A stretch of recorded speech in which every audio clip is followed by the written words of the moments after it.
Europe ফুটবলের যেসব ক্লাবগুলো তাদের ঐতিহ্য, সাফল্য আর ভালো মানের খেলোয়াড় তৈরি করতে পেরেছেন তাদের মধ্যে অন্যতম ঐতিহ্যবাহী ক্লাব হলো স্পেনের এফসি বার্সেলোনা। কি নেই এই দলে? উন্নত মানের অ্যাটাকিং লাইন থেকে শুরু করে বিশ্বমানের ডিফেন্ডার্স সব কিছুই আছে এই টিমে। এফসি বার্সেলোনা এখন ট্রান্সফার উইন্ডোর দিকে নজর দিয়েছে। তাদের এই ট্রান্সফার উইন্ডোতে মূল আকর্ষণে থাকবে তাদের ভবিষ্যৎ অ্যাটাকিং লাইন সুরক্ষিত করার। বর্তমানে বার্সেলোনার অ্যাটাকিং লাইনে যিনি রয়েছেন তিনি হলো লেভানদস্কি এর আগে বায়ার মিউনিখের হয়ে খেলেছে এবং সেরা পারফরমেন্স করে সেরা খেলোয়াড়দের কাতারে তিনি এসেছে। তারপর তার ট্রান্সফার হয় এফসি বার্সেলোনায় এবং সেখানে তিনি কিন্তু দারুণ লড়াই করছে এবং প্রতি ম্যাচে তিনি গোল করছে, যার কারণে এফসি বি কিন্তু অনেকটাই এগিয়ে রয়েছে। কিন্তু প্রশ্ন যখন ওঠে ভবিষ্যৎ নিশ্চয়তায়, তখন লেভানদস্কির থেকেও বিশ্বমানের অ্যাটাকারের প্রয়োজন। কারণ লেভানদস্কির আনুমানিক বয়স এখন 36 বছর। যতই বয়স তার বাড়বে তার পারফরমেন্স ততই কমবে। সেদিক থেকে উন্নত মানের এবং কম বয়সী অ্যাটাকারের দরকার এফসিবির, যে কারণে বার্সেলোনা কিন্তু নজর দিয়েছে হ্যারি কেন এবং জুনিয়র আলভারেজের উপর। জুনিয়র আলভারেজ এই নামটাই অনেক কিছু প্রমাণ করে, কারণ তিনি কিন্তু 2022 সালের বিশ্বকাপে আর্জেন্টিনার জার্সিতে অনেক ভালো বেশি চমক প্রদর্শন ম্যাচ খেলে এবং প্রতি ম্যাচে কিন্তু তার কম বেশি গোল রয়েছে। এছাড়াও বর্তমানে জুনিয়র আলভারেজ কিন্তু অ্যাটলেটিকো মাদ্রিদের হয়ে খেলছে, যেখানে কিন্তু তিনি খুবই ভালো পারফরমেন্স করছে।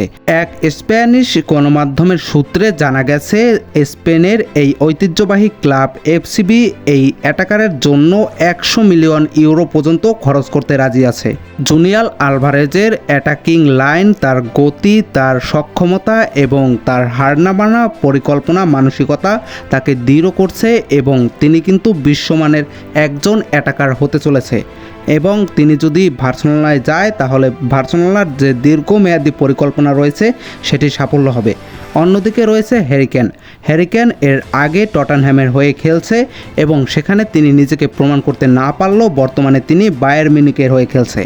বায়ার মিউনিখের হয়ে তিনি কিন্তু একের পর এক দুর্দান্ত ম্যাচ খেলছে এবং প্রতি ম্যাচেই কিন্তু তার প্রমাণ আমরা দেখতে পাচ্ছি। এদিকে আমরা যদি তাদের বয়স বিবেচনা করি তাহলে দেখতে পারবো হ্যারি কেনের বয়স আনুমানিক 32 বছর, যেখানে কিন্তু তার যদি বার্সেলোনায় তাকে নেওয়া হয় বা ট্রান্সফারে তার নাম যদি আসে তাহলে কিন্তু এখানে 2-1 মৌসুম তিনি ভালো কাটাতে পারবেন, কারণ বয়স যত বাড়বে তার পারফরমেন্স ততই কিন্তু কমবে।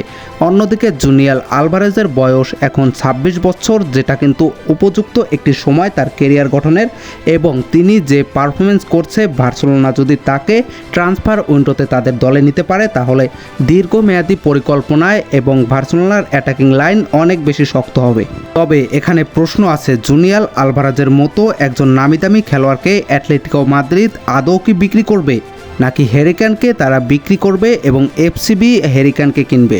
তবে ট্রান্সফার উইন্ডোতে কোনো কিছুই নিশ্চিত করে বলা যায় না, সমস্ত কিছুই অনিশ্চয়তার ভিতরেই থাকে। হঠাৎ করে বড় টিম এক ধরনের বড় ঝলক দেখায়, হঠাৎ করে ছোট একটি টিম অনেক বড় ভুল করে ফেলে।